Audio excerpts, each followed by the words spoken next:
목사는 진짜로 하나님을 믿을까요? 얼마 전에 원로이신 홍정길 목사께서 목사들부터 예수님을 믿어야 된다고 그렇게 말을 했습니다. 목사가 진짜로 하나님을 믿을까? 저는 늘 가지고 살았던 의문이었습니다. 왜냐하면 하는 말과 하는 행동이 너무나 달랐기 때문입니다. 마이크와 카메라 앞에서는 정의와 주님을 외치면서 뒤로 돌아서는 온갖 모략질을 다 하기 때문입니다.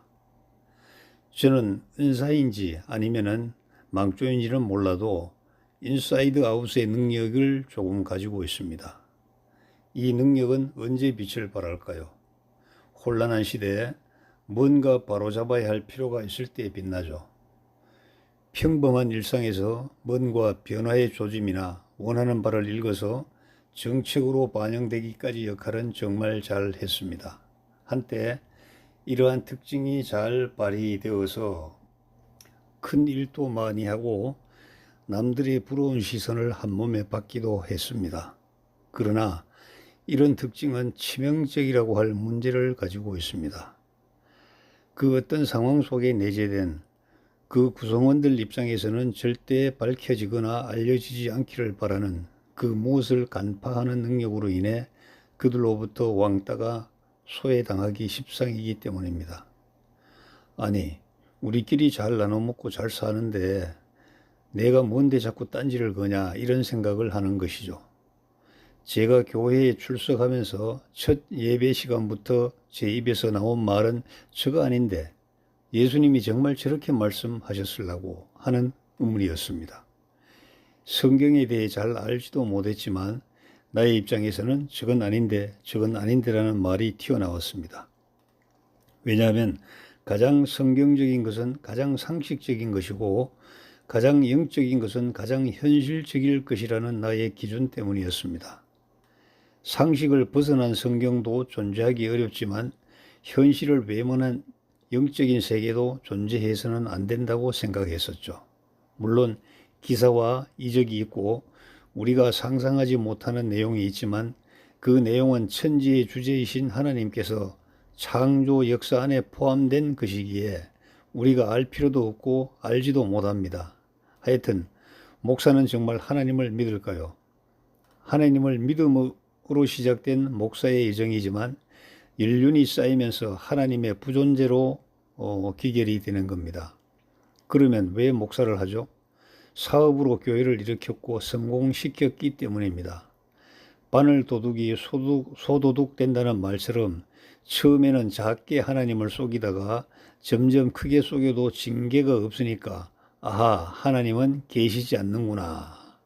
누군가 만든 가공의 하나님 존재론으로 사업에 성공한 자기의 수완에 스스로 만족하고 기뻐하면서 성도들을 속이고 세상을 속이면서 아이고 이 바보들아 잘도 썩는구나 쾌재를 부를 것입니다. 사이비 이단의 교주들도 대놓고 거짓말로 시작한 것인데 처음에는 반응이 냉랭하다가 워낙 열성으로 품어대니까 누구도 가본 적이 없는 천국이지만 가본 것처럼 각본을 짜고 열과 성을 다하니까 속는 사람들이 하나둘 늘어나고 그 세력이 임계점을 지나면 저절로 불어나서 거대한 세력을 형성하고 군림하는 것입니다. 그러니까 처음에는 작은 거짓말을 합니다. 그리고 열성적으로 계속 반복합니다. 그러면 속는 사람들이 하나둘 생기게 됩니다. 더 열정적으로 얘기를 합니다. 누구도 가본 적이 없는 천국을 얘기합니다. 가본 것처럼 각본을 짜고 열과 성을 다해서 계속 펌핑하니까 속는 사람들이 점점 더 늘어나죠. 그 세력이 임계점을 지나면 저절로 불어나서 자가 발전해서 거대한 세력을 형성하고 군림하는 것입니다.